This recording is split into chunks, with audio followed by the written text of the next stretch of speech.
como breve introducción, agradecer en nombre de la Junta Directiva de la Cámara Española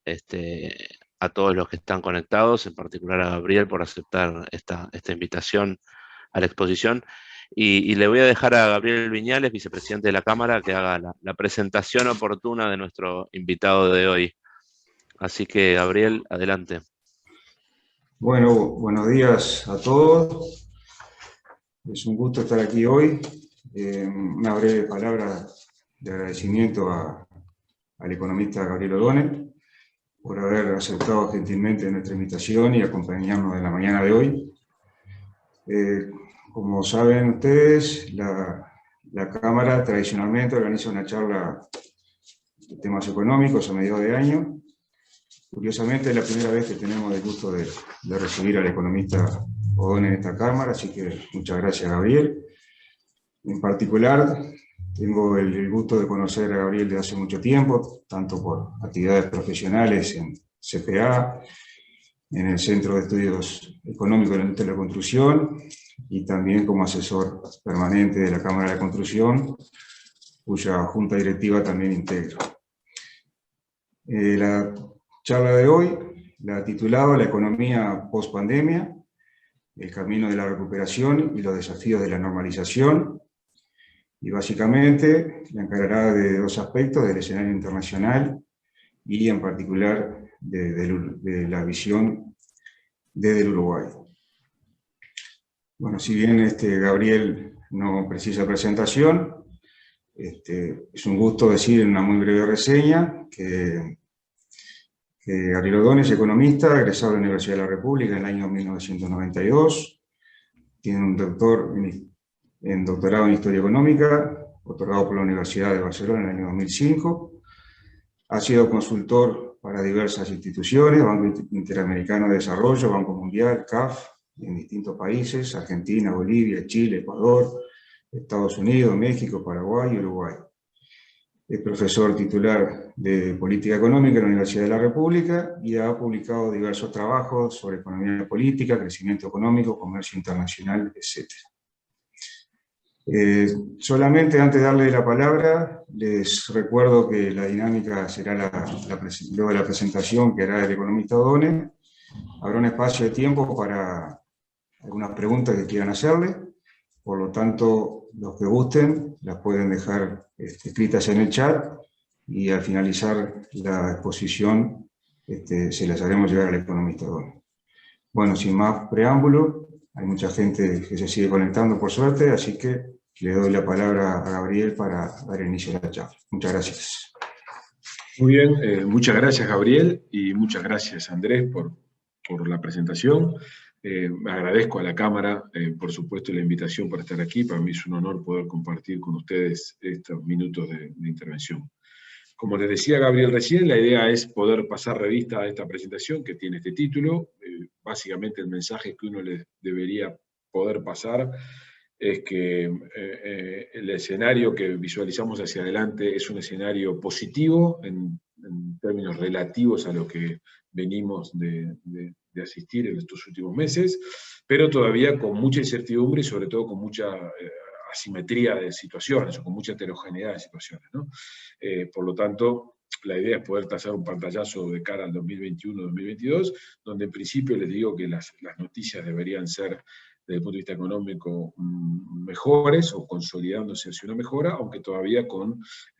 algunas marchas y contramarchas que podrían producirse, pero sobre todo con una situación bastante heterogénea entre actividades, producto precisamente de la situación sanitaria y de la normalización paulatina que vamos a ir teniendo en los próximos meses. Entonces, la primera parte vamos a concentrarnos brevemente en algunos temas que tienen que ver con la economía internacional, básicamente porque esto genera el marco de análisis para Uruguay, pone en perspectiva en qué escenario se va a mover la economía uruguaya, que como ustedes saben es una economía pequeña y abierta, y por tanto es bien relevante tener un contexto, una mirada rápida del contexto externo. Yo no me voy a detener mucho en esto, solamente les pido que no pierdan de vista, a pesar de que seguramente lo han escuchado, que lo que ocurrió el año pasado, a partir de marzo del 2020 en Uruguay, pero que se inició en el fin del 2019, es sin lugar a dudas el el shock económico más relevante en la posguerra, que supuso, en primer lugar, por la limitación de actividades que tuvieron lugar en casi todos los países del mundo, un shock de oferta, porque se apagaron los sistemas de producción, pero que rápidamente se trasladó hacia un fenómeno de demanda, en la medida que trabajadores y empresarios tuvieron que ajustar sus decisiones de comportamiento, de consumo, de inversión y demás, como consecuencia de la afectación de sus ingresos, precisamente producto del shock de oferta que originalmente había tenido lugar. A raíz de eso, lo que la política económica hizo a nivel global es haber ingresado, como varios dirigentes globales así lo expresaron, en un modo de guerra, no escatimando recursos del sector público para poder compensar o para poder ayudar a que las economías no ingresaran en una situación de contracción significativa. Y eso fue lo que estuvo arriba de la mesa durante el año pasado, donde básicamente las expansiones fiscales, en particular en infraestructura, fueron muy significativas en casi todo el mundo occidental, y las expansiones monetarias, básicamente rebajando tasas de interés hasta niveles nulos, y las compras de instrumentos financieros para poder ayudar a que la liquidez abundante estuviera disponible para las empresas, fueron las estrategias desplegadas por los agentes económicos. Lo que estamos asistiendo hoy, en el 2021, todavía con muchas marchas y contramarchas, es a la especulación de cuándo volveremos a la normalidad en materia de política económica. Esto es, en qué momentos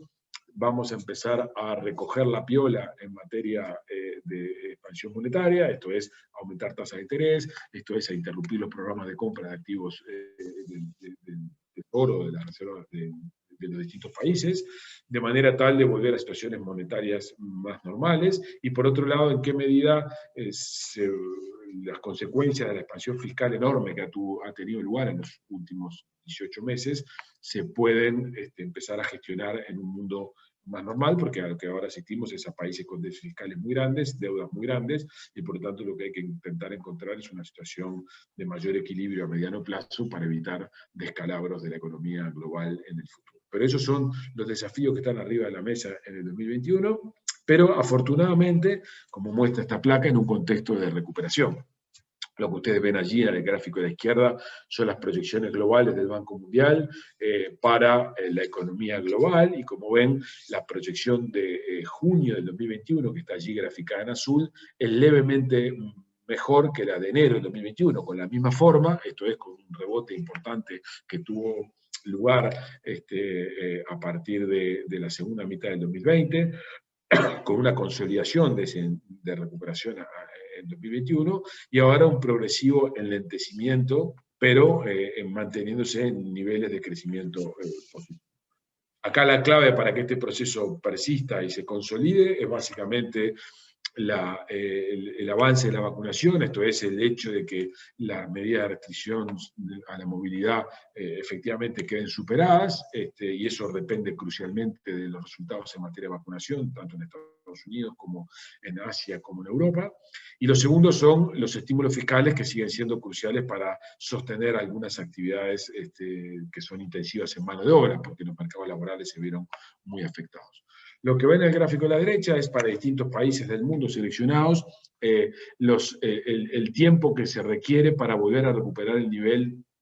de actividad que había antes de iniciarse el fenómeno pandémico. Y como ustedes ven allí, la heterogeneidad es muy amplia, digamos, ¿no? Países como China, que ya en el segundo trimestre del 2020 alcanzaron los niveles prepandemia, pero países como Argentina, en el otro extremo, donde recién en el tercer trimestre del 2026, en principio, la OCDE estima que Argentina volvería a los niveles previos, lo cual para nosotros, como ustedes comprenderán, es una noticia bien relevante por la importancia que Argentina tiene de diversas puntos de vista para Uruguay. Pero como ustedes ven allí marcados en azul, países industrializados como Estados Unidos habrían alcanzado en el segundo trimestre de 2021 el nivel prepandemia, pero otros países como Italia y Francia tienen que esperar hasta el segundo y tercer trimestre del 2022, o incluso España hasta el segundo trimestre del 2023, pasando por Alemania, que sobre fines de este año lo alcanzaría. Como ustedes ven,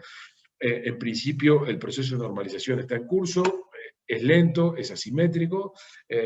pero salvo que el escenario sanitario volviera a deteriorarse producto de una nueva variante que requiriera restricciones a la movilidad, en principio el consenso es que lo peor pasó y que por tanto estamos simplemente en una fase de recuperación que puede ser más lenta o menos vigorosa de lo que se esperaba. Como ustedes saben, para un país como Uruguay, no solamente el nivel de actividad es relevante, sino que los precios y los flujos de capitales son muy relevantes, porque entre otras cosas esto determina el comportamiento del dólar, que es una variable bien relevante para Uruguay, y por lo tanto mirar brevemente qué está pasando con la política monetaria en Estados Unidos es bien importante, en la medida que es el país de más influencia en el área monetaria en la que nosotros movemos. Y lo que está ocurriendo en Estados Unidos es que la inflación, como ustedes ven en el gráfico de la izquierda, se ha consolidado en niveles sustancialmente elevados en relación a lo que es la historia reciente, con niveles de inflación que se acercan peligrosamente al 4%, lo cual ha llevado a diversos analistas y al propio mercado a especular con que Estados Unidos está próximo a iniciar el desarme de sus estímulos monetarios, esto es, está próximo a iniciar un aumento de tasas de interés como consecuencia de que la tasa de inflación se volvió elevada. Y como ven en el gráfico de la derecha, este fenómeno de la inflación que creció no es un fenómeno circunscrito exclusivamente a Estados Unidos, sino que también está presente en casi todos los países industrializados. Lo que ven en azul, en el rombito de azul chico, era cuál era el nivel de inflación en el cuarto trimestre del 2019 en distintos países, que como ustedes ven se ubica sistemáticamente por debajo de lo que son los niveles de inflación que se registran a junio de 2021, que es lo que está graficado en celeste, en el punto celeste con el número indicado al costado. Esto quiere decir que en todos los países que allí tenemos identificados, el nivel de inflación se ubica por encima, y en algunos casos sustancialmente por encima de lo que se ubicaba a fines del 2019, y eso está asociado directamente con la expansión monetaria que tuvo lugar, esto es, las inyecciones de liquidez, las rebajas de tasas y el proceso incipiente de recuperación que tiene lugar en estas economías. Y lo que ven en las crucecitas en gris marcados son los niveles de inflación esperados para el cuarto trimestre del año que viene, esto es la inflación prevista para el cierre del año que viene, estimada por la OCDE, que en todos los casos, como ustedes ven, esos niveles de inflación se ubican por debajo de los niveles actuales, aunque en muchos casos también por encima de los que estábamos en el cierre de 2019. O sea que en el fondo el diagnóstico que todos tenemos hoy y al que estamos adhiriendo es que la tasa de inflación en casi todo el mundo industrializado se aumentó como consecuencia de las expansiones monetarias que tuvieron lugar, pero que es un fenómeno de naturaleza transitoria y que las propias medidas de política que van a arbitrarse precisamente a partir de estos momentos o a partir del cierre de este año van a provocar un descenso de la inflación. O sea, se trata de un fenómeno de naturaleza transitoria. Pero por eso la discusión que hoy está cargada en el mercado y que permite especular sobre qué va a pasar con las tasas de interés en Estados Unidos, qué va a pasar, por tanto, con los flujos de capitales hacia los países emergentes y, en particular, qué va a pasar con el dólar, está cargada sobre este punto, que es qué va a hacer la política monetaria de Estados Unidos, o sea, qué va a hacer la Reserva Federal con la tasa de interés de referencia del mercado. Lo que ustedes ven allí, en el gráfico, en los gráficos que están a la izquierda, son las expectativas que hay cifradas en el aumento de tasas en función de lo que los miembros del Comité de Política Monetaria de la Reserva Federal dicen que va a ocurrir. Los miembros del Comité de Política Monetaria de la Reserva Federal son quienes deciden en qué nivel se va a fijar la tasa, o sea, son los responsables de establecer en qué nivel se van a ubicar las tasas. Y si ustedes se fijan, el gráfico de arriba lo que dice es que al 17 de marzo, lo que los miembros del Comité de Política Monetaria pensaban en hacer era mantener una tasa de interés baja y prácticamente sin movimientos durante todo el 2022, y que recién en 2023 algunos miembros del comité empezaban a pensar que la tasa se iba a subir. Lo que ustedes ven en los puntitos celestes son la opinión de cada uno de estos miembros, o sea, si ustedes se fijan, los puntitos celestes para 2021 estaban en marzo todos en cero, o sea, quería decir que los miembros del comité pensaban que no iba a haber ninguna modificación de tasas en 2021. Algunos, en particular 4, creían que iba a haber alguna modificación en 2022. Ya en 2023 eran algunos más los que así lo creían, y las tasas de largo plazo sí eran varios los que creían que se iban a ubicar en niveles más normales, ubicados en 2,5 o entre 2,5 y 3%. Sin embargo, cuando uno mira el gráfico de abajo, lo que encuentra es que en la reunión del 16 de junio, o sea, 3 meses después de la de marzo, las dispersiones en las opiniones son más importantes, sobre todo de cara al 2022. Ya no son solamente 4 miembros de ese comité que creían que las tasas iban a aumentar en 2022, sino que ahora eran 6 miembros, e incluso para 2023 la dispersión era mayor. ¿Qué quiere decir eso? Que los responsables de hacer la política monetaria de Estados Unidos creen que el escenario de normalización de tasas es más probable y además es más cercano en el tiempo. ¿Eso qué significa? Que el mercado, esto es, los que toman decisiones de inversión, a partir de esto y a partir de otras consideraciones que realizan,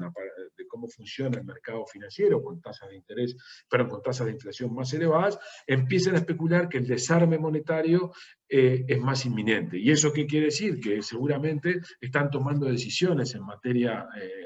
de colocaciones y de posicionamiento en monedas y en mercados distintas de las que podían estar tomando hace 3 o 4 meses cuando había un escenario de, por un periodo largo, tasas de interés bajas. En otras palabras, hoy es más probable el inicio del desarme monetario de Estados Unidos antes de tiempo o antes de lo que preveíamos hace 3 meses, y eso supone modificaciones de los comportamientos de los agentes, tanto en términos de preferencia de instrumentos como de posicionamiento en monedas. Eso es lo que de algún modo, en algún sentido, se ha traducido en las últimas semanas en un repunte del dólar a nivel global. Tanto cuando uno lo mira con el gráfico de la izquierda, con monedas relevantes para Estados Unidos, el euro que está graficado en azul, la libra que está graficada en gris, o el DXY, que es un índice de una canasta de monedas relevantes para Estados Unidos, que está graficado en celeste, muestran a partir de la segunda quincena de mayo una tendencia creciente del dólar, una tendencia al fortalecimiento del dólar. Y en el gráfico de la derecha ven algo similar con monedas emergentes, lo único que ahí está graficado en forma inversa, y por lo tanto esa tendencia declinante supone un debilitamiento de las monedas emergentes frente al dólar, o sea que en realidad el fenómeno es el mismo. Estamos asistiendo a un fenómeno de fortalecimiento del dólar, y eso probablemente está asociado a esta visualización de parte de los agentes de que paulatinamente va a empezar una normalización monetaria de Estados Unidos, un aumento de tasas en Estados Unidos, lo cual hace más atractivo la colocación en activos en dólares de lo que lo era cuando se pensaba que las tasas no iban a subir. Si a esto se agrega en las últimas semanas una suerte de mayor temor porque la variante Delta pueda provocar algún tipo de lentecimiento en la actividad económica global, se agrega un elemento adicional de que los agentes, ante mayor incertidumbre, buscan refugio en un activo seguro, y ese activo seguro está denominado en dólares, y ese activo ha supuesto, digamos, un aumento de la demanda por dólares. Aunque parezca contradictorio, eso está ocurriendo en un contexto en el cual los rendimientos de las treasuries, o sea, de los bonos del tesoro, están descendiendo, y de hecho volvieron a niveles similares a los de febrero y marzo. Y aquí lo que está ocurriendo no es tanto un fenómeno de expectativa, sino que es un fenómeno específico de estas semanas. En el gráfico de la derecha, lo que ven es 2 cosas. En azul es la compra de la Reserva Federal de títulos del Tesoro norteamericano. Recuerden que la Reserva Federal definió desde el inicio de la pandemia una política de comprar títulos que emite el Tesoro norteamericano. ¿Con qué propósito? De aumentar precisamente el precio de esos activos, porque hay una demanda que la Reserva Federal introduce, con el propósito que al aumentar el precio, el rendimiento que se obtiene por estos títulos baja. O sea que un intento de compra de títulos de parte de la Reserva Federal lo que provoca es una rebaja de tasa de interés, que es precisamente lo que busca la Reserva Federal para fomentar el crédito, desestimular el ahorro, algo necesario en un contexto como el que estamos viviendo. Y esa es la razón por la que en azul, en el gráfico de la derecha, ven que a partir de marzo, de febrero-marzo del año pasado, las compras de la Reserva Federal se volvieron muy intensas, luego rebajaron y están estables en aproximadamente 80.000 millones de dólares, de manera tal de estimular ese comportamiento. Y en celeste lo que ustedes ven son las emisiones netas que efectivamente hace el Tesoro. Entonces, las emisiones netas no son otra cosa que la emisión de títulos menos el retiro de títulos del mercado. Entonces, lo que ven en la comparación de los 2 gráficos es que hoy la brecha entre ambos, entre las compras efectivas y la emisión neta, es mucho menor. Y al haber una brecha mucho menor, lo que está suponiendo es que hay una presión de demanda que hace que el precio de estos activos aumenten, y al aumentar el precio de los activos, el rendimiento, que es lo que ve en el gráfico de la izquierda, está cayendo. O sea que, a pesar de que parezca contradictorio, con menores tasas de interés, el dólar se valoriza. Y la razón por la que esto ocurre, porque son dos fenómenos que no necesariamente están coordinados. El dólar se valoriza porque la gente está comprando más activos en dólares, producto de la incertidumbre provocada por la Delta y producto de que esperan que las tasas aumenten, mientras en el corto plazo las tasas están cayendo a raíz del comportamiento del mercado que hoy están ocurriendo. O sea que no les debería llamar la atención que observen un dólar declinante con tasas, un dólar, perdón, fortaleciéndose con tasas declinantes, porque tiene una explicación de que son decisiones tomadas en el tiempo por información de diferente time. Ese comportamiento a nivel global se ha traducido en este fenómeno de los precios internacionales. En las últimas semanas hemos asistido a leves correcciones en casi todos los precios de los commodities. En el caso de los agrícolas, ahí están graficados la soja y el trigo, esas correcciones levemente bajistas tienen que ver con fenómenos de stocks, digamos, o más bien con algunos comportamientos específicos en algunos mercados, donde el balance de stocks parece más adecuado de lo que era hasta hace unos meses. O sea, hasta hace unos meses se presumía que el crecimiento de la demanda del Asia de alimentos iba a impactar contra unos niveles de producción relativamente restringidos por diversas razones, y que iba a generar un problema de balance de stocks. Hoy ese fenómeno está relativamente despejado, o sea, no parece haber un problema con los stocks, y eso se ha traducido en una leve corrección en la baja de algunos precios, en particular de la soja. En el caso de los metálicos, como aquí está graficado por el caso del cobre, la reducción tiene más que ver con algunas restricciones en el mercado chino, donde hay algunos anuncios del gobierno de algunos controles de precios, porque los precios de varios metálicos se habían disparado. Aquí está graficado el cobre, pero algo parecido había pasado con el aluminio, y por lo tanto eso explica algo de la rebaja. Y en el caso del Brent ha habido, además de otros fenómenos, la reciente acuerdo de la OPEP por desarmar algunos recortes de producción, o sea, por incrementar el precio de producción, lo que ha puesto una pausa al proceso de aumento de precios, no necesariamente porque vaya a haber una reversión consistente o sustancial, mejor dicho, sino más bien por un fenómeno de freno al proceso de crecimiento de los commodities. O sea que, en síntesis, para mirar la economía internacional, uno debería decir, bueno, todavía estamos en un escenario internacional de tasas bajas, y por lo tanto de abundante liquidez, y por lo tanto de dólar barato, pero estamos ingresando en una etapa en la cual la política en Estados Unidos se va a normalizar a raíz de una inflación que aumentó, y eso va a suponer un proceso lento, pero persistente de moderada valoración del dólar, y eventualmente de aumento de tasas, lo cual de menor flujo de capitales hacia países emergentes, en particular aquellos países que tienen dificultades. O sea que el escenario internacional sigue siendo benigno para países como Uruguay, porque es un escenario de tasas bajas y de dólar barato, pero un escenario que lentamente va a tender a normalizarse. Esto es un escenario de tasas que van a aumentar y de dólar que se va a valorizar. Y en la medida que eso es así, si el dólar se valoriza, también los precios de los commodities van a empezar a encontrar un techo, porque recuerden que los commodities se transan en dólares, y si el dólar empieza a fortalecerse, necesariamente los precios que se transan en esa moneda van a empezar a reducirse. Así que el escenario sigue siendo favorable, en ningún caso estamos diciendo que el escenario se está revirtiendo, pero el escenario tan favorable desde el punto de vista internacional, en términos de precios, en términos de flujos y en términos de valor del dólar, en principio va a empezar moderadamente a revertirse a partir de los meses de final de este año 2021 y sobre todo a lo largo del 2022. Y esto va a ser más probable mientras más creciente sea el proceso de recuperación de economía global. Dicho eso del escenario internacional, que sigue siendo un escenario bueno para Uruguay, la situación de la región, no me voy a detener mucho en ella, contrasta marcadamente. Lo de Argentina, sobre todo, y en menor medida lo de Brasil, tiene ribetes, digamos, dramáticos, ¿no? Argentina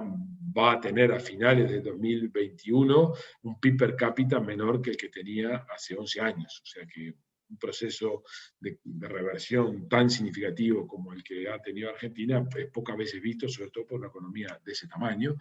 Y a su vez, los desórdenes macroeconómicos que están presentes en Argentina están todos postergados en su resolución hasta después de las elecciones de medio término que tienen lugar en octubre de este año. Por lo tanto, tenemos un gobierno prácticamente en Argentina en modo de parálisis, y difícilmente vamos a encontrar novedades de un plan consistente macroeconómico antes de octubre. Y aún así, incluso muy incierto por lo que puede ser ese resultado de las elecciones, tampoco visualizamos un escenario de mayor consistencia de la gestión macro en Argentina, entre otras cosas porque muchas de las cosas que habría que hacer para resolver los grandes desequilibrios que Argentina tiene, fiscales y en el mercado financiero, requieren de medidas que son políticamente muy impopulares y por lo tanto muy difícilmente implementables por un gobierno que tiene las debilidades y las inconsistencias que el actual gobierno argentino tiene, y que además tiene un mandato acortado en el tiempo, porque ya después de la elección de octubre le quedarán apenas 2 años. O sea que Argentina va a tener un rebote este año, que las expectativas, como está planteado por allí, que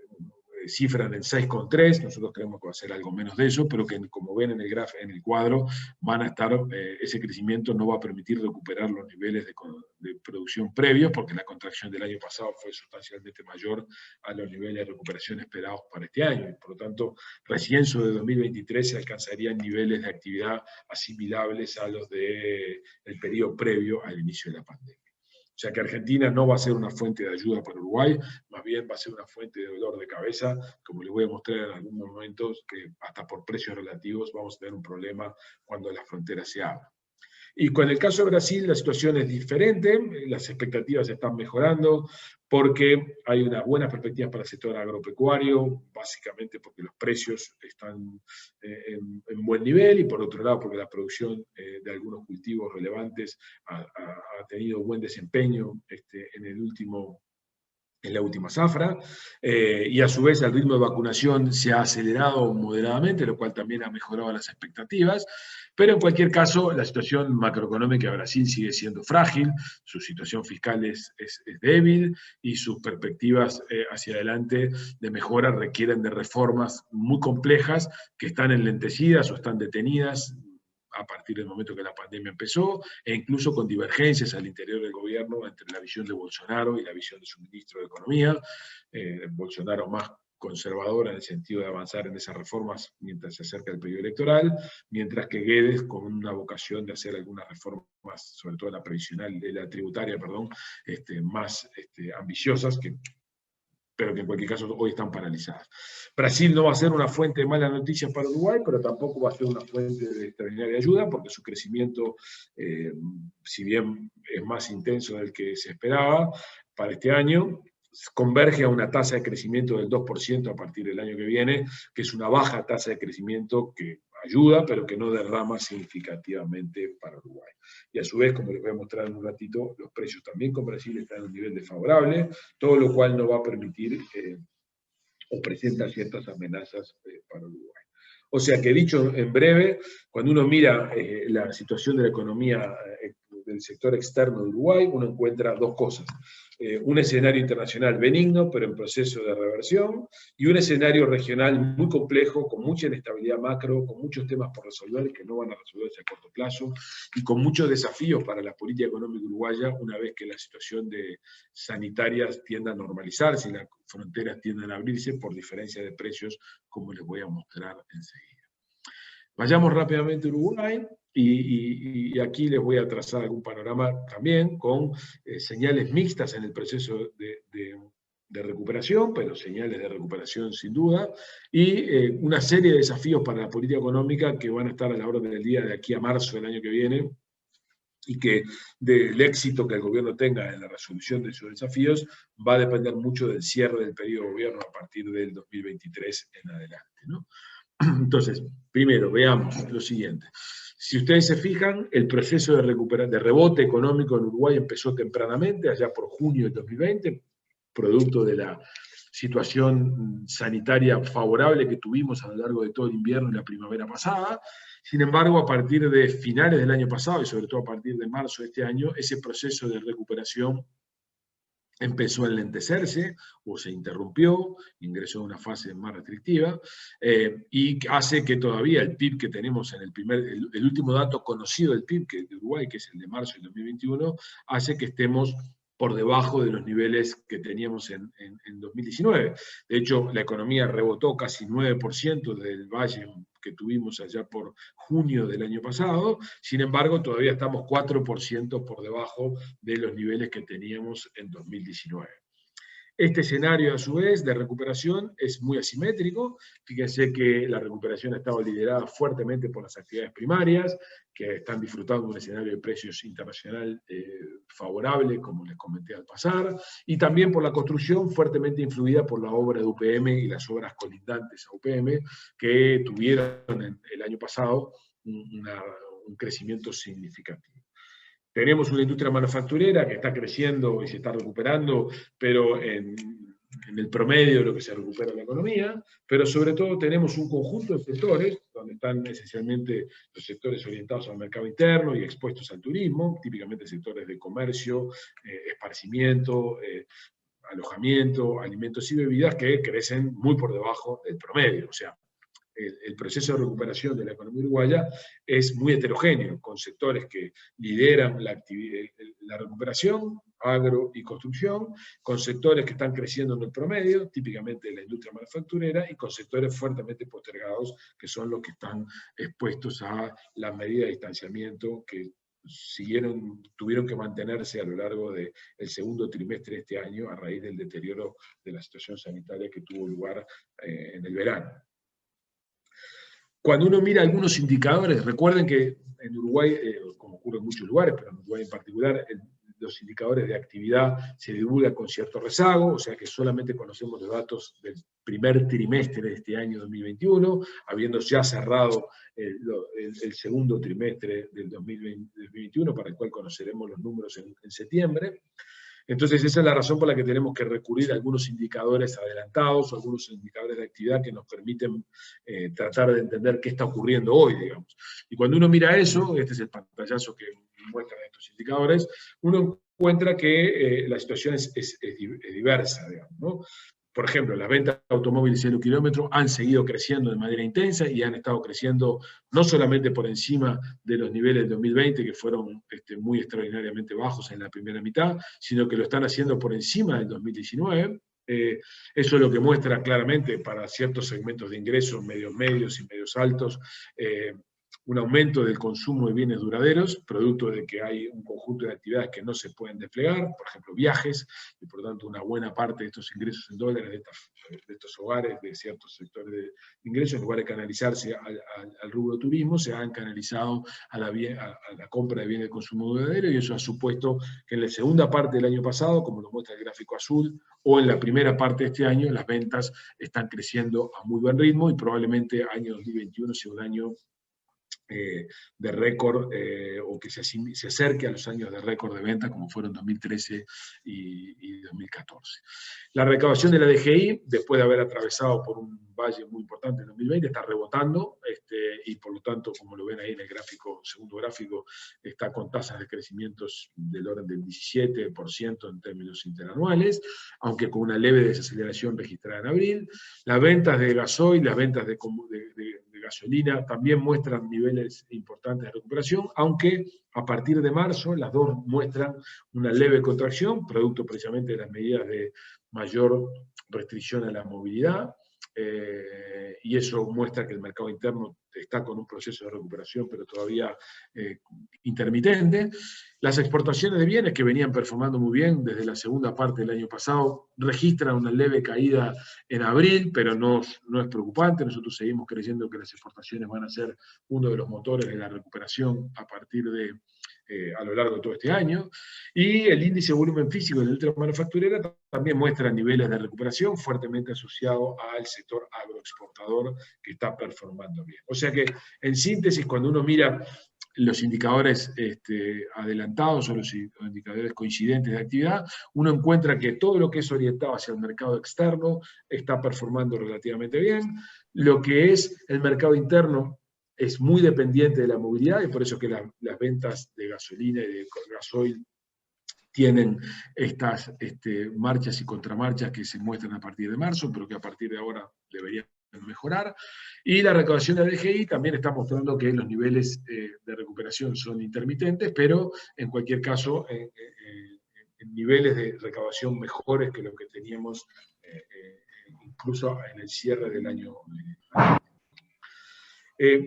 Cuando uno se mueve hacia mirar qué está pasando con el empleo, bueno, lo que uno encuentra es una historia de recuperación, pero incompleta, ¿no? Ustedes ven en el gráfico de la izquierda la tasa de empleo, que es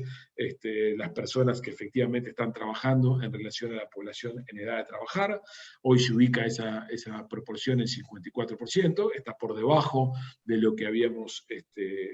alcanzado antes de que la pandemia tuviera lugar. De hecho, diríamos que hemos recuperado aproximadamente la mitad. Hay aproximadamente todavía 40.000 personas menos ocupadas de las que había en febrero del 2020, y como el gráfico de ahí de la izquierda lo muestra, ese nivel de febrero del 2020 ya era un nivel bastante inferior al que teníamos al cierre de 2014. Recuerden que en el quinquenio anterior se habían perdido casi 50.000 puestos de trabajo, a lo que se agregaron casi 100.000 más, cuando la pandemia empezó. Bueno, de esos 100.000 que se perdieron, habríamos recuperado el orden de los 60.000, pero todavía estamos 40.000 puestos abajo del inicio de la pandemia y 90.000 puestos abajo de lo que estábamos en el momento de pico máximo, que fue allá por 2014. O sea que el empleo, como ustedes saben bien, constituye una de las variables más desafiantes para la política económica, porque está todavía lejos de haber alcanzado niveles deseables. Incluso cuando uno mira el indicador de la derecha, que son los beneficiarios del subsidio de desempleo, uno encuentra un fuerte crecimiento que tuvo lugar precisamente el año pasado a raíz de las medidas que fueron necesarias tomar por la pandemia. Luego hay un marcado descenso a lo largo de todo el invierno y de toda la primavera, y al final, sobre finales del año pasado, un detenimiento de esa caída de los beneficiarios, y ahora, justamente a partir de marzo, cuando hubo que tomar medidas restrictivas adicionales, un leve incremento. O sea que todavía los beneficiarios de desempleo permanecen en niveles altos, en torno a las 80.000 personas, que son un desafío para la política económica para los próximos meses, como les señalaba antes. A pesar de esos datos de recuperación intermitente y muy heterogénea entre sectores, y a pesar de los datos de que el mercado laboral todavía está lejos de conformar, tenemos expectativas positivas hacia adelante, porque los indicadores de actividad vinculados a la gestión de la pandemia parecen mejorar. Lo que ven a la derecha es la evolución de los casos activos por COVID, que como ustedes saben bien han descendido de manera muy importante a partir de junio, y sobre todo a lo largo de este mes de julio. Y la proporción de población vacunada, que es uno de los factores fundamentales para explicar este descenso en los casos activos, no ha dejado de crecer, lo que ha colocado a Uruguay en un lugar destacado, no solamente en la región, sino también en el mundo, en términos de proporción de población vacunada. Eso se ha traducido, como lo ven en el gráfico de la izquierda, en un moderado proceso de recuperación de la movilidad. Ese es un indicador de movilidad que se construye a partir de lo que Google reporta por la movilidad de la telefonía celular o de los dispositivos portátiles, y como ven, y además ese gráfico está construido en relación a los datos de movilidad previos al inicio de la pandemia, o sea, digamos, el 0 sería como el nivel normal. Como ustedes verán, los niveles de movilidad están, desde el momento que la crisis se inició, por debajo de lo normal, o por debajo del nivel previo al inicio de la pandemia. Habíamos iniciado un proceso vigoroso de recuperación ya a partir de mayo del año pasado, que luego tuvo un leve descenso en el verano por las medidas de restricción que hubo que tomar a raíz del rebrote del verano, que había mejorado hasta marzo, pero que luego las medidas de movilidad, de restricción de movilidad de marzo, supusieron una contracción, y ahora, a partir sobre todo de mayo, hemos encontrado un proceso lento, pero de retorno a la normalidad. O sea que nuestra mirada hacia adelante es positiva, en el sentido de que el éxito en términos de vacunación, si es que la variante Delta no nos genera alguna complicación adicional, va a provocar un aumento consistente de la movilidad, que va a terminar de ayudar a que algunas actividades largamente postergadas puedan empezar lentamente a salir de su situación de alta complejidad. ¿Todo eso a dónde nos lleva? Bueno, que nuestra mirada para este año es para una economía que va a crecer, en torno al 2,3%, esa es nuestra visión, y que va a consolidar su crecimiento recién el año que viene, creciendo al orden del 3,4%. O sea que nuestra mirada de crecimiento de la actividad para este año va a suponer que este es un año de recuperación, pero que todavía cuando terminemos 2021 no vamos a haber alcanzado los niveles de actividad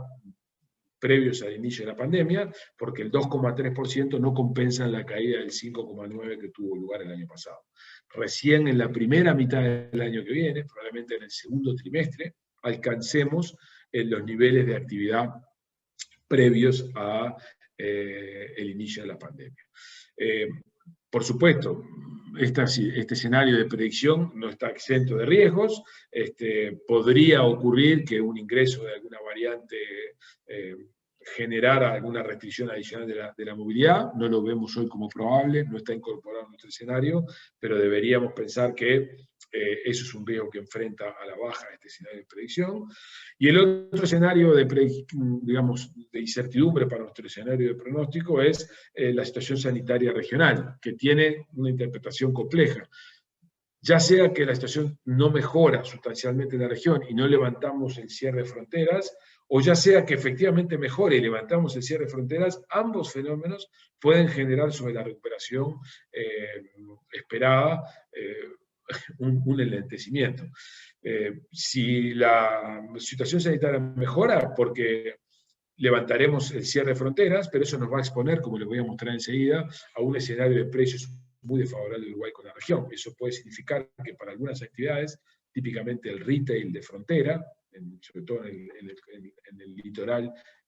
del río Uruguay, en la frontera con Argentina, eso puede significar que hoy que termine ocurriendo que uruguayos que hoy están abasteciéndose enteramente del mercado interno, porque la frontera está cerrada, puedan ir a hacerlo a Argentina, que está sustancialmente más barato. Por lo tanto, el levantamiento de frontera, que podría ser una buena noticia, porque traiga más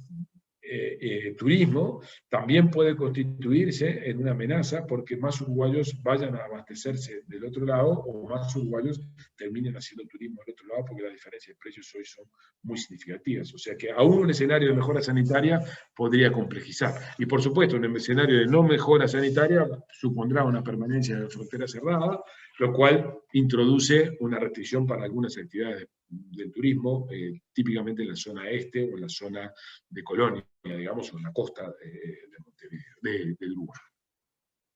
Por lo tanto, en síntesis, antes de ingresar en el debate más de los desafíos de política económica, nosotros tenemos una mirada positiva de la economía, de recuperación. No tenemos dudas de que estamos en un escenario de recuperación, pero ese escenario es todavía lento, todavía está sujeto a algo de incertidumbre porque puede haber alguna intermitencia si hubiera alguna situación sanitaria de deterioro, pero sobre todo sigue siendo muy heterogéneo entre actividades. Algunas actividades están performando muy bien y otras todavía tienen un largo camino que recorrer para volver a los niveles de actividad previos a la pandemia. Dicho eso, vamos a mirar ahora rápidamente algunos comentarios. Estoy mirando acá el tiempo que llevo, que ya llevo bastante, pero es la parte final. Algunos comentarios sobre los desafíos de política económica para hablar algo de situación fiscal, de inflación, de la negociación salarial y de precios relativos, ¿no? Que son los desafíos sobre los cuales la política económica tiene importantes oportunidades hacia adelante. Primero, en materia fiscal. La rendición de cuentas que el gobierno ha remitido, el Poder Ejecutivo ha remitido al Parlamento, no supone ninguna innovación, es más de lo mismo, en el sentido que está dentro de lo que son el espíritu general de política económica que el gobierno imprimió desde que asumió. Y además, el gobierno ha estado insistiendo en las últimas semanas, su ministra de Economía lo ha estado haciendo en varios medios, destacando los resultados obtenidos en 2020. ¿no? Efectivamente, en 2020 se cumplieron las metas que el Poder Ejecutivo se había establecido. Algunos de nosotros creíamos que esas metas no se iban a poder alcanzar, pero finalmente se alcanzaron. El déficit fiscal estuvo por debajo del 6%, que era lo que preveía el presupuesto del año pasado. El endeudamiento neto, o sea, la diferencia entre la deuda bruta, que es la deuda contraída, y los activos, los activos que el país tiene, que se restan de esa deuda neta estuvo por debajo del tope que está establecido en el marco legal vigente, y a su vez el gasto público aumentó por debajo del PIB potencial. Recuerden que el PIB potencial es lo que estiman, lo que se estima desde el punto de vista técnico que el país podría crecer a largo plazo, digamos. Esto es, si todas las condiciones de capacidad instalada del país estuvieran disponibles para el proceso productivo, esto es, no hubiera desempleo y la capacidad instalada de la producción estuviera usándose a plenitud, ¿a cuánto crecería el país? Bueno, la estimación que el gobierno tiene de este PIB potencial es de 2,5% anual, y el año pasado el gasto creció por debajo de ese 12, el gasto público creció por debajo de ese 2,5%, por lo tanto, esa era otra de las metas que el gobierno tenía, que su gasto creciera por debajo del PIB potencial, y se cumplió. Eso supuso que el déficit, corregido por el ciclo económico, esto es lo que el gobierno ha enfatizado en calcular, que es el déficit estructural, el déficit de largo plazo, independientemente de las variaciones cíclicas, se redujo. Y además el gobierno reafirma que esta va a ser la política sobre la cual quiere seguir trabajando, un poco cumpliendo lo que eran sus metas establecidas en campaña electoral y lo que en principio el gobierno entiende que fue el mandato que recibió. Por lo tanto, lo que tenemos es un dibujo de las perspectivas fiscales de estas características, ¿no? Como ustedes ven allí en celeste, el presupuesto que se aprobó el año pasado, el presupuesto quinquenal, preveía una mejora fiscal a lo largo del 2021 muy superior a la que efectivamente terminó ocurriendo, producto de que las medidas de distanciamiento y la contracción del PIB el año pasado fue mayor. Ahora la rendición de cuentas encuentra una trayectoria de convergencia al mismo resultado fiscal, que era 2,4, un poco más lenta, pero al final del día, a partir de 2022, el resultado fiscal que espera alcanzar el gobierno es similar al que esperaba encontrar el año pasado. O sea, el gobierno no cambió su objetivo de converger a un resultado fiscal al final de este periodo de 2,4%, lo único que espera hacerlo de manera más lenta de lo que estaba previsto en el presupuesto, a raíz de digamos, la situación económica que tuvo lugar, sobre todo en el verano y en en los primeros 6 meses de este año, ¿no? Nosotros creemos que las metas son ambiciosas, no son imposibles de alcanzar, pero en cualquier caso todavía están asentadas en supuestos de crecimiento sobre los cuales nosotros tenemos dudas. De hecho, como ustedes saben, el gobierno prevé que este año la economía crezca 3,5%. Yo les acabo de decir que para nosotros la economía va a crecer 2,3%, y de hecho la media, el promedio de analistas cree que va a crecer 2,65%, como está dicho por allí. O sea que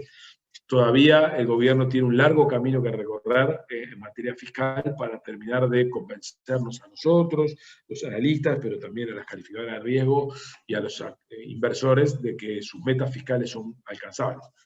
Es plausible, no es disparatado las metas que tiene establecido, pero son metas ambiciosas que requieren de mucha disciplina, de mucho esfuerzo y a su vez de mucha suerte, en el sentido de que no haya ningún escenario económico que se deteriore para poder cumplir con estas metas. Por lo tanto, para poder convencer a las calificadoras de riesgo de que efectivamente Uruguay está en un proceso de consolidación fiscal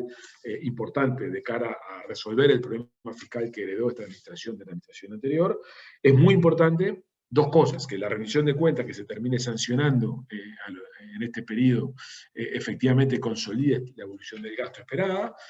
cosa que va a ocurrir porque ya presentó el proyecto de presupuesto de rendición de cuentas el gobierno y sobre eso no puede haber modificaciones sustanciales por iniciativa parlamentaria.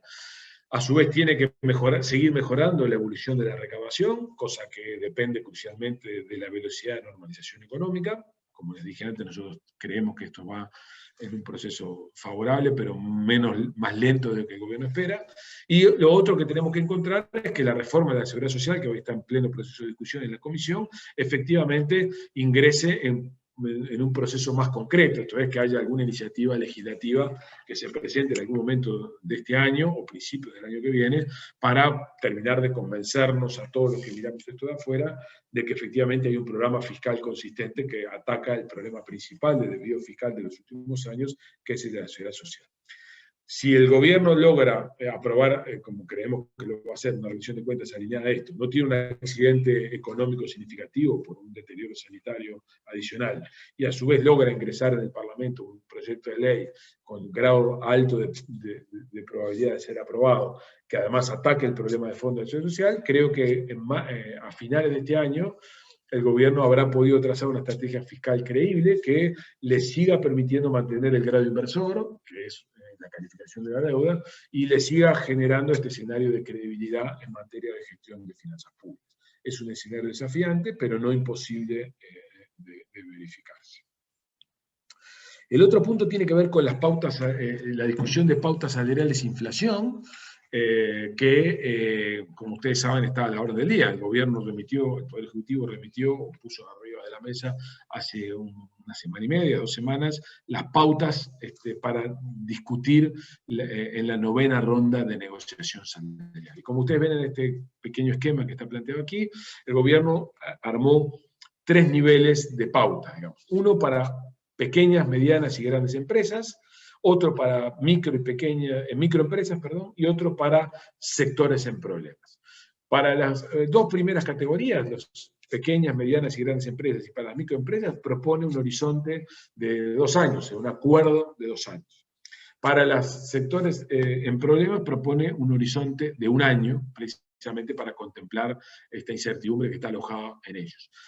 En cada uno de estos momentos que están señalados allí, de julio de 2021 a julio de 2023, el gobierno propuso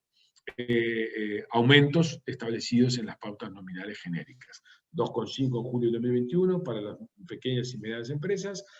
3,5 en enero de 2022, 3,1 en julio de 2022 y 3% en enero de 2023. Y algo parecido, un poco por debajo, para las microempresas, y claramente para las empresas en sectores en problemas, que ahí está esparcimiento, comercio, turismo, etc. Un ajuste 0 para este año, para julio de este año, y recién un incremento en enero de 2022, cuando se espera que esto esté, digamos, el escenario económico local esté en proceso de recuperación. El punto acá, simplemente para no perder de vista, recuerden que cuando el año pasado el Poder Ejecutivo logró armar un acuerdo puente en materia salarial, lo que hizo fue posponer la negociación salarial del año pasado a este año, o sea que el año pasado no hubo modificaciones salariales. Y se comprometió,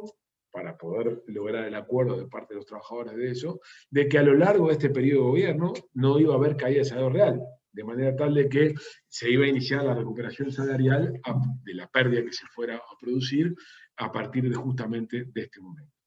El salario real entre febrero del 2020 y julio del 2021 cayó aproximadamente 4%. O sea que lo que el gobierno tiene que lograr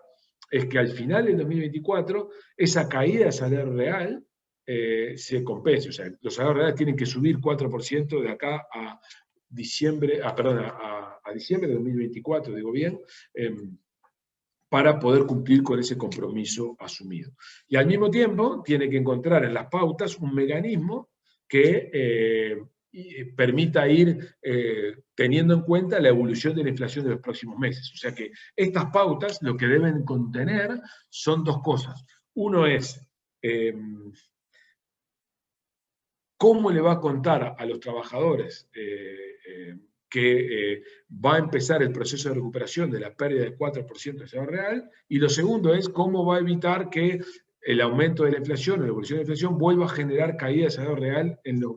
meses que vienen. Y eso es lo que estas pautas pretenden establecer. Entonces, si estas pautas se cumplieran a rajatabla,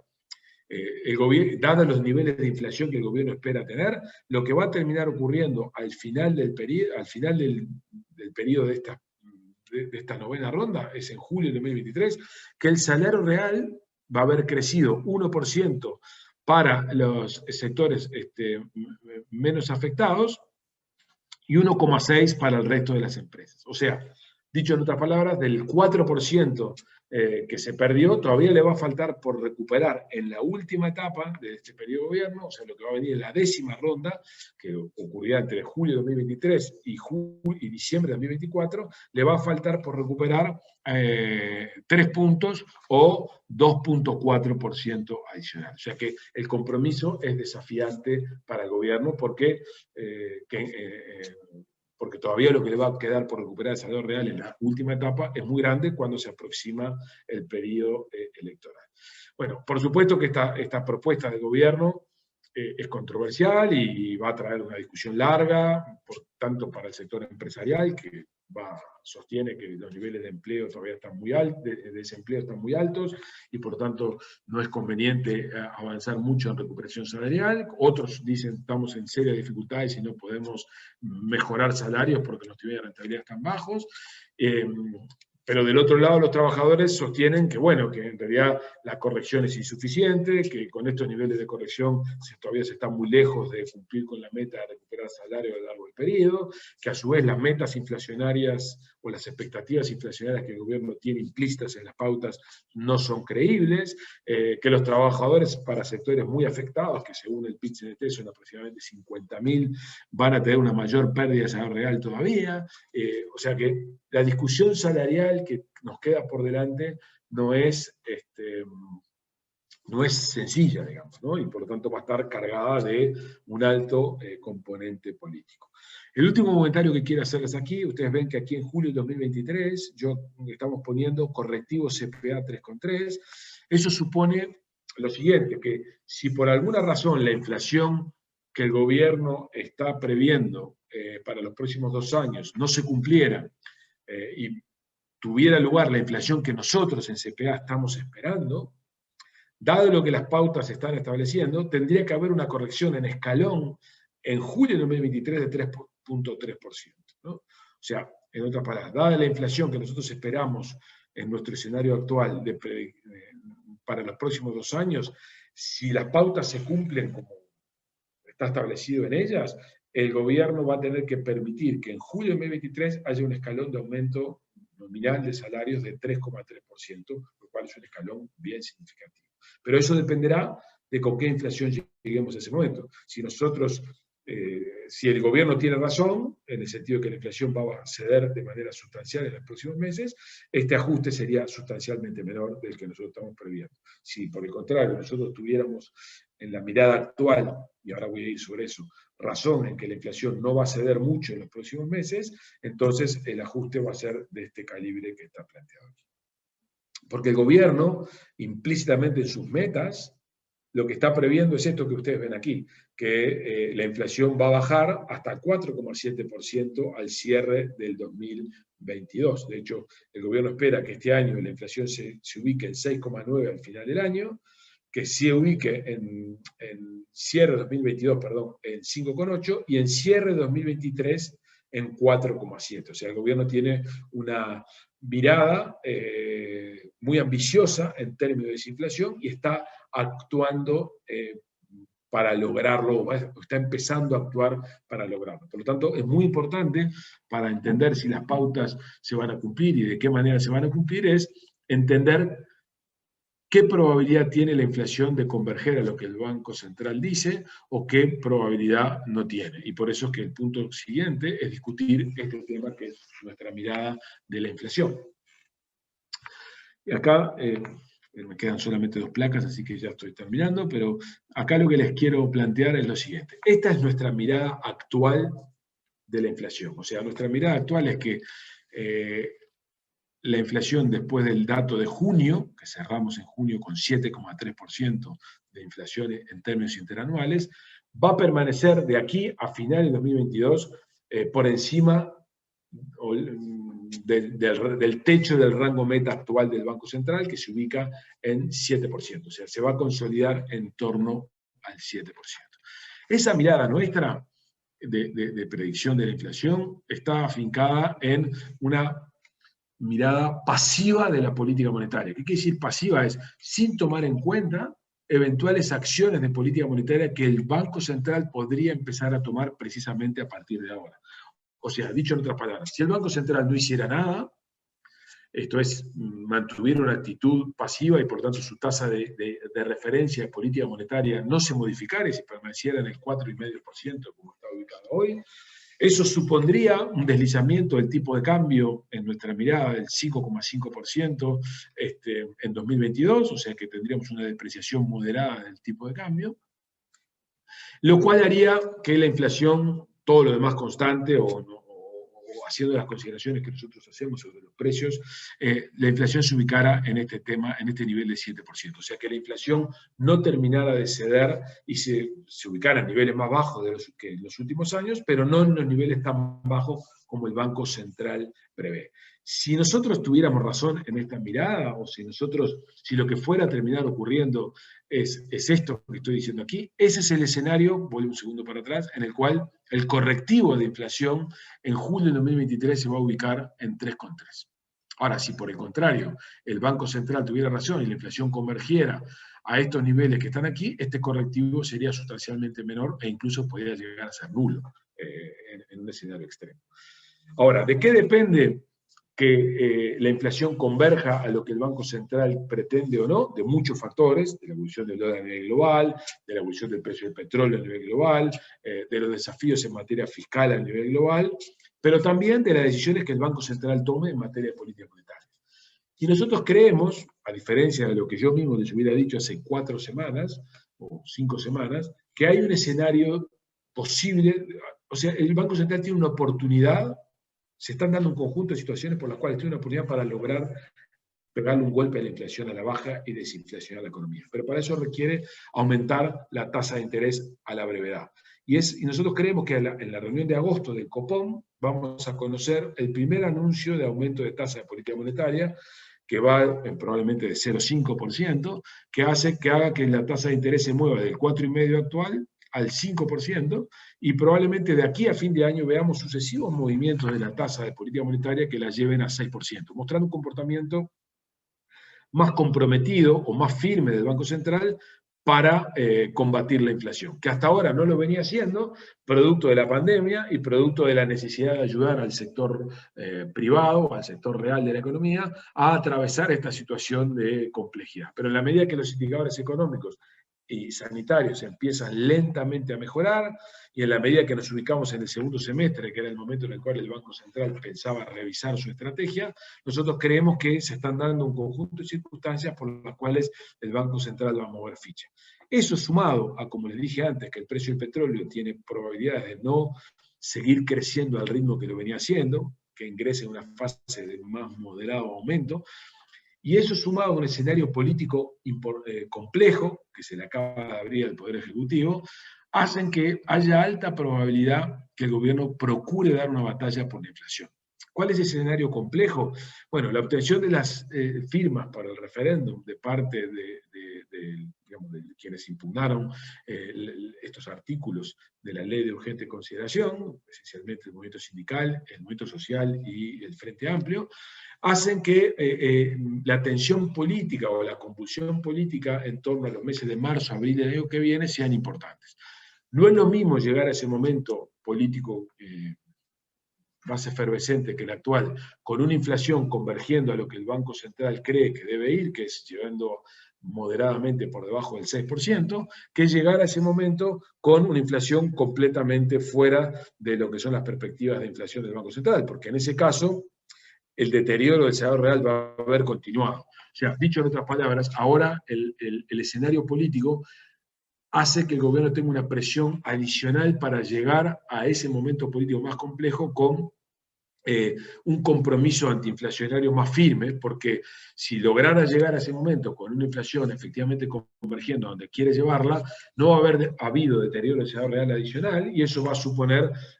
un escenario menos complejo que gestionar, que si tuviéramos un escenario en el cual en estos meses que vienen no solamente el empleo se recupera lentamente, no solamente los sectores de actividad llegan con más dificultades a recuperarse, sino que además el salario real sigue sin iniciar su proceso de recuperación. Por lo tanto, nosotros creemos, a diferencia de lo que yo creía hace 5 semanas, que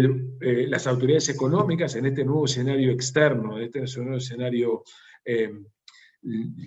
digamos, político local,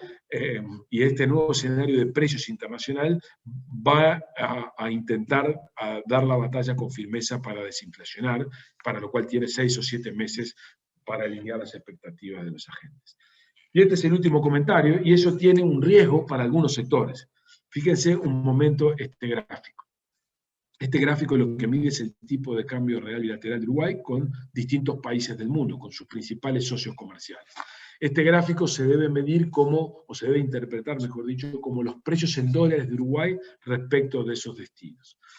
La línea punteada, que está aquí horizontal, lo que viene a indicar es algo así como, es el promedio de observaciones de todas estas observaciones que están graficadas aquí entre 1980 y 2018. O sea, dicho en otras palabras, vendría a ser algo así como un nivel normal. O sea, cuando Uruguay no está ni caro ni barato en dólares, debería ubicarse a lo largo de esta línea punteada, toda vez que es el número más frecuente de observaciones, o el número promedio de observaciones de todos estos precios relativos entre 1980 y 2018. Y como ustedes ven, en todos los casos, contra todos los destinos, estamos por debajo de la línea punteada. ¿Qué quiere decir eso? Que estamos caros en dólares, algo que ustedes seguramente comprenden, tanto como empresarios, como cuando viajan al exterior de Uruguay, está caro en dólares, medido con muchos destinos. Entonces, sobre todo, está caro en dólares respecto a Argentina y Brasil. Si ustedes se fijan, Argentina medido por el dólar blue, que es el relevante para Uruguay, porque es el dólar turístico, digamos, el dólar, digamos,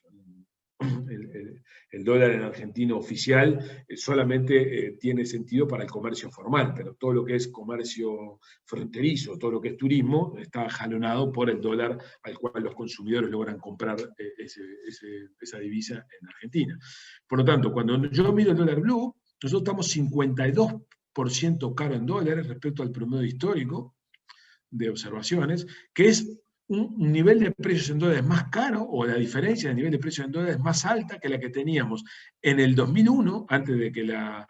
convertibilidad se rompiera, perdón, cuando la convertibilidad se rompió, o en el 2013 o 2014, cuando se alcanzó un mínimo de este punto. Y cuando yo miro Brasil, estamos 40% caro en dólares, incluso peor de lo que estábamos antes de la ruptura del plan real. O sea, efectivamente, Uruguay tiene unos niveles de precios relativos con la región muy, muy desfavorables. Y esa es la razón por la que yo le decía hace un rato que si levantamos la restricción sanitaria, las limitaciones al movimiento fronterizo, los resultados para algunas actividades pueden ser devastadores. Piensen en un pequeño comercio de Fraiventos, en un pequeño comercio de Paysandú, de Salto, donde hoy el mercado está cautivo porque los consumidores de esas, digamos, de esas ciudades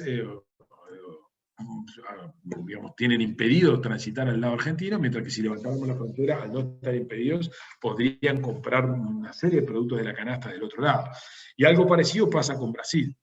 Por lo tanto, el nivel de precios relativos es tan desfavorable con la región que tanto para las actividades turísticas como las actividades del retail fronterizo, un levantamiento de fronteras no necesariamente supone una mejora instantánea. En algunos lugares como Punta del Este probablemente sí, porque podrán venir argentinos de alto nivel adquisitivo y podrán consumir más de lo que han estado consumiendo el último año y medio, pero en algunos otros lugares no necesariamente va a ser así. Ahora, cuando yo miro la extrarregión o miro Estados Unidos, los desvíos existen, pero no son tan significativos. Esa es la razón por la cual el dilema que hoy tiene el gobierno o el Poder Ejecutivo es decir, bueno, ¿qué hago en materia de política monetaria? ¿Me vuelvo más restrictivo para resolver el problema de la inflación, que yo les comentaba recién? Pero eso no debe dejarnos de perder de vista que si yo me vuelvo más restrictivo, esto es aumento de la tasa de interés, es probable que mi tipo de cambio se deprecie menos o incluso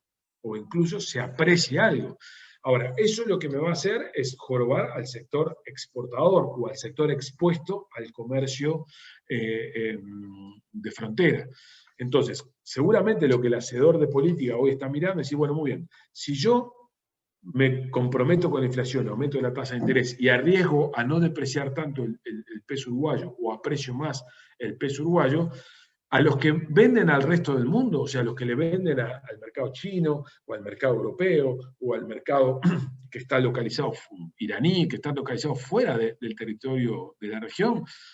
lo voy a estar afectando, pero como los precios relativos no están tan mal, y además los precios de exportación están bien, tampoco lo voy a estar embromando tanto. O dicho en otras palabras, un productor agropecuario o una agroindustria que exporta fuera de la región, sí, un escenario de menor depreciación no lo va a ayudar, pero con el nivel actual de precios relativos que muestra este gráfico, y con el nivel actual de precios de exportación que yo le mostraba al principio, tampoco le va afectar tan significativamente como si esto hubiera ocurrido, por ejemplo, en 2017, 2018, donde las distancias eran mucho más grandes. O sea que en realidad,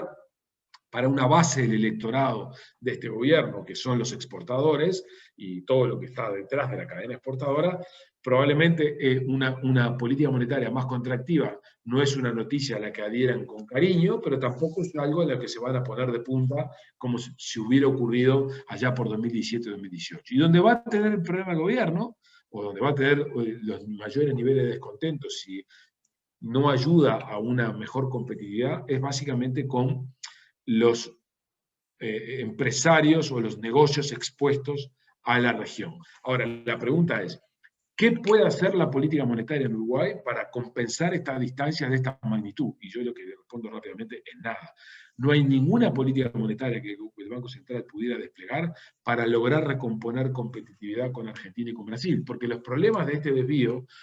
son básicamente las fragilidades de los fundamentos argentinos y brasileños, sobre todo argentinos. Por lo tanto, desde el caso uruguayo, desde el lado uruguayo, es poco lo que uno puede hacer desde el punto de vista de la política, la política macro y política monetaria en particular, para resolver este problema. Entonces, seguramente lo que el gobierno está evaluando es decir, muy bien,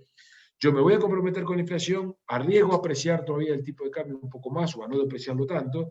Eso no me va a complicar en el frente exportador regional, por todo lo que les conté al principio, y me va a complicar algo en el frente regional. Pero yo a esos sectores los tengo que atacar con otras medidas. No los puedo atacar con el tipo de cambio, porque ahí no lo puedo ayudar. Lo voy a tener que atacar con alguna medida tributaria o con alguna medida de compensación de otro tipo, como puede ser, por ejemplo, las compras digamos, con tarjetas o con medios de pago, con descuentos importantes, de manera tal de intentar atajarlos, pero yo no voy a poder compensar, no puedo batallar contra esta distancia de precios que es tan significativa en este momento. O sea que, en síntesis, el escenario económico uruguayo presenta muchos desafíos, el escenario internacional va a seguir siendo favorable, aunque no tan favorable como hasta ahora, el escenario regional sigue siendo muy incierto y muy complejo, digamos, y con muy poca probabilidad de que mejore en los próximos 2 años, y el escenario doméstico va a estar mejorando de manera lenta, intermitente todavía, con una situación heterogénea entre sectores, pero claramente un escenario de mejora, y con un conjunto de desafíos para la política económica, que son arbitrar esta tensión entre desinflacionar la economía, mejorar el resultado fiscal y cumplir con la meta o con el compromiso de recuperar el salario real, 3 objetivos que simultáneamente son muy complejos de alcanzar, pero que ahora, con este escenario que se configuró globalmente y con las mayores restricciones políticas que el Poder Ejecutivo tiene para enfrentar el escenario de los próximos meses, hacen que sea más probable transitar con menos estrés estos desafíos de política económica del que uno se imaginaba hace algunas semanas. O sea que tal vez, cuando nos estemos mirando esto en junio del año que viene, estemos encontrando una economía que se desinflacionó, una economía que viene recuperando lentamente el salario real, una economía en la que persisten problemas de empleo, pero que una economía que está en proceso de recuperación lenta. Todavía con muchos desafíos, pero un proceso de recuperación. Así que les pido disculpas porque me extendí bastante más de lo que esperaba, pero ahora si ustedes tienen preguntas o comentarios, con mucho gusto yo puedo abundar sobre ellos. Bueno, muchas gracias, Gabriel. Muy completa y muy clara la exposición. Les reitero que está abierto el canal ahí por el chat para hacer consultas. Hay un par de consultas. Yo de mi parte arranco por una. Quería saber si de tu punto de vista o del equipo son suficientes o deberían incrementarla en algún tipo de sector específico o algo de eso. Perdón, Gabriel, en un momento se me perdió la conexión. Dijiste si las medidas que se están proponiendo y poniendo arriba de la mesa de parte del Poder Ejecutivo son suficientes para algunos sectores. Eso fue lo que... Si son suficientes o deberían incrementarla específicamente por algún sector. Bueno, a ver. Desde la lógica, acá 2 comentarios. Desde la lógica del interés general, el punto principal, el talón de Aquiles más importante que va a persistir es el empleo. Yo creo que volver a los niveles de empleo previos a la pandemia le va a costar mucho a la economía. Le va a costar mucho porque la recuperación va a ser lenta y le va a costar mucho porque los niveles de empleo pre-pandemia ya eran no adecuados para lo que era el nivel de actividad de la economía pre-pandemia, los niveles de rentabilidad que había pre-pandemia. Entonces creo que en el fenómeno del aumento del desempleo, o la caída del empleo, mejor dicho, tuvieron lugar 2 o 3 factores simultáneos. La primera es un fenómeno estructural que está ocurriendo en todo el mundo, que es un proceso de automatización de una serie de actividades que están llevando a sustituir mano de obra por tecnología. Y ese proceso estaba presente, pero la pandemia lo aceleró, a nivel global lo aceleró, porque entre otras cosas el impacto que ha tenido el trabajo a distancia ha sido significativo. Pero a su vez en el caso uruguayo, como estábamos con niveles de rentabilidad muy acotados en el sector privado, la pandemia también fue un mecanismo, o si ustedes quieren, un pretexto en el cual el sector empresarial, que estaba muy preocupado porque los niveles de rentabilidad eran muy bajos, aprovechara como para recomponer estructuras de costos y resolviera algunos problemas que estaban pendientes de resolución que no había hecho o que no había arbitrado en el periodo previo. Con lo cual, esos son 2 fenómenos de naturaleza estructural, o sea, detrás del aumento del desempleo, o mejor dicho, de la caída del empleo, no solamente están los fenómenos asociados a la pandemia en sí, que tuvieron que suponer caída de actividad, sino que hubo fenómenos más de naturaleza estructural que van a impedir que la recuperación del empleo sea muy significativa. Aun cuando crezcamos al 3,5%, que son niveles promedio de crecimiento razonables, yo creo que no vamos a volver a los niveles de empleo previos, y eso va a suponer un desafío muy importante para las autoridades. Dado que es así, yo creo que, esa es una opinión personal mía, es un tema discutible, pero es una opinión que yo creo, es que el gobierno debería haber arbitrado desde el año pasado políticas más activas para fomentar el empleo, en particular políticas más activas para algunas actividades que son intensas en mano de obra y que rápidamente le pegan al empleo, típicamente la infraestructura, la construcción, digamos. Sin embargo, esas medidas no fueron tomadas el año pasado, básicamente porque el gobierno siguió, digamos, al pie de la letra el menú con el que asumió el gobierno, que era priorizar lo fiscal como un elemento central y sobre todo priorizar el clima de negocios para que fuera el sector privado, en el marco de una mejor expectativa del funcionamiento de la economía y de la reducción de incertidumbres, el que fuera el protagonista de la recuperación económica, lo que vulgarmente se llamó el Maya Oro, o el protagonismo del Maya Oro. Y el gobierno ha seguido con esa estrategia, básicamente diciendo, bueno, yo voy a desinflacionar la economía, voy a mejorar la situación fiscal, porque con eso voy a mejorar el clima de negocios, voy a reducir la incertidumbre sobre un eventual ajuste fiscal futuro con aumento de impuestos y voy a mejorar las señales de precios que yo transmito vía desinflación y a su vez voy a introducir una serie de modificaciones en la ley de urgente consideración que lo que hacen es que en algunos sectores, como el sector, por ejemplo, energético o el sector combustibles, voy a transmitir señales más claras de cómo se forman los precios y eso va a permitir mejoras en los niveles de rentabilidad del sector privado y eso es lo que va a traducirse en un aumento de la inversión, un aumento de la actividad y un aumento del empleo. Esa es la lógica que el gobierno sigue. Habemos quienes entendemos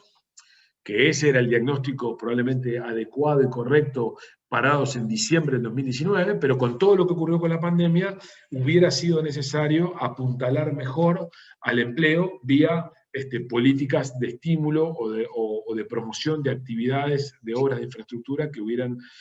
se hubieran iniciado en su diseño el año pasado para poder estar impactando ahora de manera tal de ayudar a una recuperación más vigorosa del empleo. Eso no se hizo, ni creo que se vaya a hacer, o en todo caso se va a hacer de manera más lenta de la que yo esperaba, y esa es una oportunidad de mejora. Las otras cosas que tienen que ver con cosas que se deberían haber hecho, bueno, creo que todas las que uno se le hubiera ocurrido se fueron implementando, el tema está con qué grado de intensidad se hicieron. Yo creo que en términos de proteger población vulnerable, tanto por las transferencias que el MIDES realiza por asignaciones familiares o por pensiones no contributivas o por las transferencias que están en la tarjeta Uruguay Social, fueron desplegadas. Probablemente algunos pensamos que deberían haber sido más grandes de las que se hicieron, pero bueno, no se nos ocurren cosas distintas. Creo que el seguro de desempleo digamos, en su utilización fue muy creativo y creo que ahí hubo aciertos de cómo fue implementado. Y creo que para el sector MIPYMES, cosa que ahora se empieza a considerar, deberían pensarse medidas de naturaleza tributaria que permitieran hacer que estos escalones que están en el monotributo y que están en algunas de las contribuciones de los fictos, no tuvieran esos saltos discretos que hacen que si una empresa factura un poquito más que lo que está facturando en el umbral de abajo, pase a pagar unidades fictos mucho más altos. O sea, yo creo que hay una oportunidad de mejora del tratamiento tributario y de cargas sociales para las MIPYMES, que son tan intensas en creación de puestos de trabajo, que uno podría favorecer. Ahora el gobierno, esto parece ser que se encamina en esta dirección, en pensar algunas de estas cosas en esta rendición de cuentas. Algo parecido se podría decir para compras estatales, para en este sentido de excepcionalidad haber favorecido alguna compra estatal para el sector MIPYMES también. Pero, insisto, estas son cosas que en todo caso es haciendo lo que está haciendo, habiéndolas hecho con más énfasis o más vigorosidad, no cosas sustancialmente distintas. Sí creo que en materia de infraestructura había una oportunidad importante de hacer más cosas de las que se hicieron, pero que ya creo que, como les dije, eso no va a cambiar. No sé si respondí con eso. Muy bien, muy claro, Gabriel. Te comento para que organices un poco el tiempo, que tenemos 3 preguntas que te las voy a leer. Sí. La primera empieza con un comentario, luego una pregunta. Dice: el gobierno prevé que la recaudación de la DGI como porcentaje del PIB pase de 16,2 en 2019 a 17 en 2021. Es decir, parte de la mejora del resultado fiscal proyectada por el gobierno se apoya en un aumento de la recaudación de la DGI de casi un punto del PIB entre 2019 y 2021. ¿Qué opinión le merece esa proyección? ¿Es razonable esperar un aumento de la carga tributaria de casi un punto del PIB este año en relación a la situación prepandemia? Bueno, sí, si el crecimiento de la economía, o sea, ese incremento de recaudación está de un punto del PIB, es consistente con lo que está esperando el gobierno, que es que la economía crezca este año 3,5 y se siga acelerando un poquito más el año que viene. Como yo les dije antes, nuestra mirada es un poco menos optimista, de hecho creemos que va a crecer 2,3 este año, por lo tanto yo no soy tan optimista en el crecimiento de la recaudación, pero básicamente porque la discrepancia que tenemos es sobre las perspectivas de crecimiento económico o de la velocidad de la recuperación, porque lo que sí está ocurriendo es que la elasticidad de recaudación del PIB performó muy bien, o sea, quiere decir, todos nos sorprendimos un poco de que la recaudación cayó menos el año pasado de lo que pensamos que iba a caer con la contracción del PIB y se recuperó más rápido de lo que pensamos que se iba a recuperar dada la evolución del PIB que tuvo. O sea, pero las mejoras que fueron introducidas en los últimos años en el sistema de fiscalización tributaria en Uruguay y los niveles de formalización de la economía que tuvieron lugar en los últimos años hacen que hoy la recaudación siga más de cerca al PIB de lo que lo hacía antes, digamos, o que incluso performe mejor, caiga menos cuando cae y recupere más cuando recupera. Lo que creemos que no es factible, porque nuestra estimación de crecimiento es menor a la que el gobierno tiene, es que la economía vaya a crecer al ritmo que ellos esperan que va a crecer, y por eso creemos que esa estimación de recaudación no se va a verificar. No de manera dramática, pero no se va a verificar. O sea, dicho de otras palabras, nosotros pensamos que la mejora del resultado fiscal va a ser más lenta de la que el gobierno prevé. Muy bien. Siguiente pregunta, dice: pensando en las nuevas inversiones como promotores clave de la reactivación económica, aparentemente las inversiones del Ferrocarril Central, la inversión de UPM, ¿deberían ser acompañadas en lo posible también con las iniciativas privadas, el saneamiento, etcétera, para asegurar mayor empleo y crecimiento? Bueno, yo soy un firme convencido que Uruguay tiene por delante una larga agenda de proyectos de infraestructura, que están mapeados, están identificados en saneamiento, en transporte vial, en puertos, incluso en temas aeronáuticos, en temas de energía, y esa larga agenda tiene, dadas las restricciones presupuestales que el país enfrenta, tiene enormes oportunidades para que el sector privado juegue un papel clave. En algunos casos,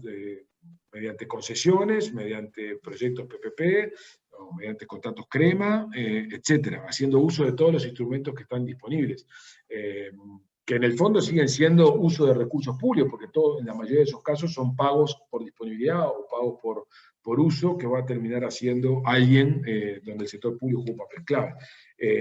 Por lo tanto, creo que sí, que sería, y esa es la razón por la que decía antes, yo creo que habría que desde el año pasado haber acelerado y facilitado para que instrumentos de financiamiento o instrumentos de inversión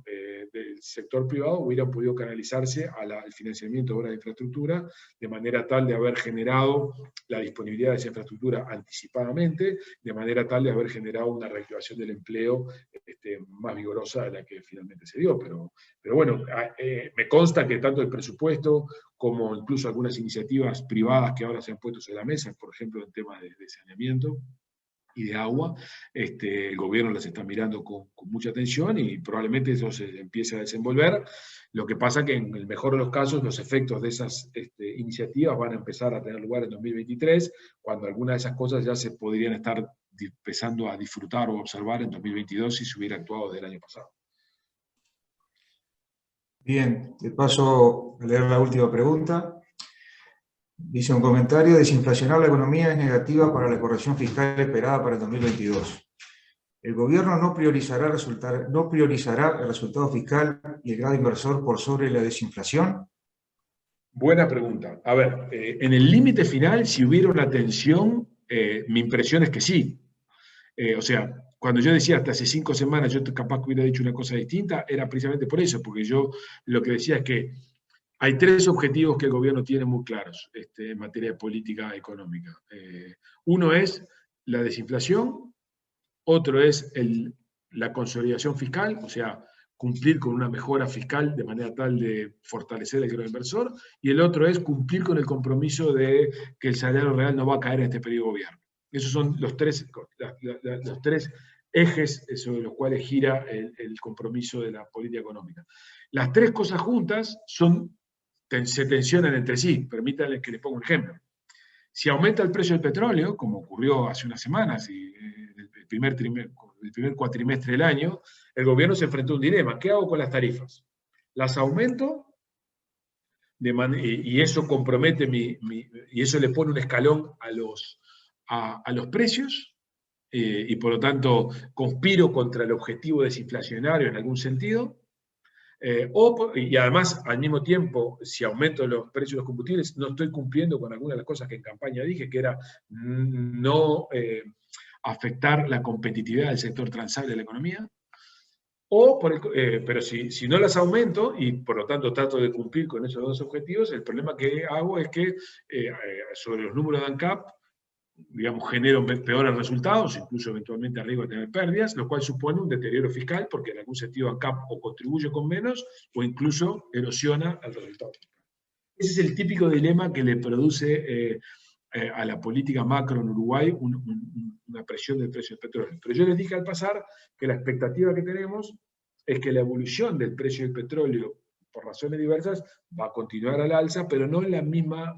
intensidad que hasta ahora, producto de un conjunto de circunstancias externas. Con lo cual, esa tensión entre precio del petróleo y precios domésticos va a estar del lado de los fundamentos menos evidente. Por otro lado, si efectivamente vamos al mecanismo que está establecido en la LUC del precio de paridad de importación, de la fijación del precio del petróleo, vamos a estar empezando a asistir los uruguayos a que en algún mes el precio del combustible puede subir, pero en otro puede bajar. Esto, que al principio va a introducir algo de incertidumbre sobre el mercado, va a quitar sobre la cultura de la formación de precio uruguayo un mecanismo típico. ¿Qué es lo que sabe cualquier uruguayo? Que si el precio del combustible sube, después permanecerá un tiempo estable, pero lo que va a ocurrir es que va a volver a subir. No está en la cabeza del uruguayo que el precio de los combustibles va a bajar nominalmente. Entonces, hay una suerte de inercia en la formación de precio en Uruguay, que cuando el precio del combustible sube, yo tarde o temprano tengo que trasladar mi precio de venta. En cambio, ahora, un escenario donde los precios empezarán a subir y bajar con el transcurso del tiempo, y a medida que esto efectivamente se observe y efectivamente ocurra, lo que puede ocurrir es que ese mecanismo automático de que cuando el precio del combustible aumenta, yo lo traslado ipso facto al precio final, puede ingresar a una zona más gris o más oscura, porque en el fondo el precio también puede caer. Entonces, esos dos elementos, tanto el factor estructural como el factor de la nueva vigencia del mecanismo de formación de precios, pueden introducir alteraciones en este dilema entre precios e inflación. Si a su vez a eso le agrego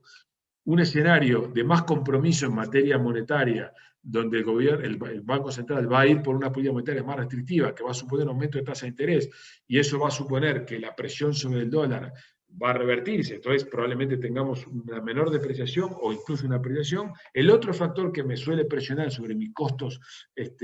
fiscales o operativos va a reducirse. O sea, esa es la razón por la cual yo creo que, tanto desde el punto de vista del escenario económico como desde el punto de vista del escenario político, hay una ventana de oportunidad que no va a durar mucho, pero que puede durar un tiempo, por lo menos de acá a marzo, de acá a abril, porque todavía el dólar a nivel global no va a dispararse, en el cual si el Banco Central se propone darle un golpe a los precios, aumentando la tasa de interés, todavía con un nivel de actividad bajo en Uruguay, y por tanto sin mucho margen para que se pueda trasladar a precios, a presiones de costos, y en un escenario de precios internacionales relevantes, como es el precio del petróleo, no tan dramático, hay una oportunidad para que la inflación converja por debajo del 6.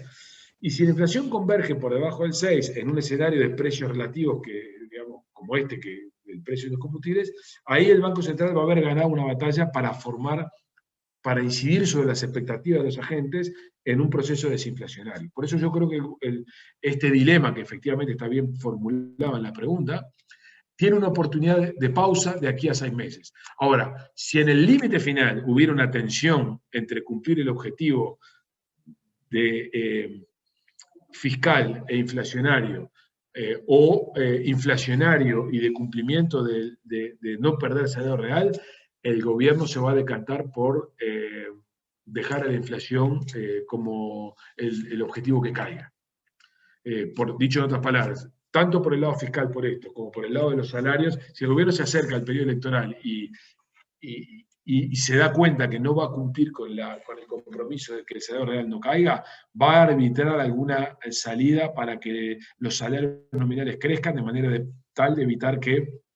el salario real caiga, porque si no va a haber incumplido una promesa que fue muy cara para él. Y si eso fuera así, a la inflación no la va a ayudar. O sea, sigo pensando que la inflación es de los tres objetivos, es el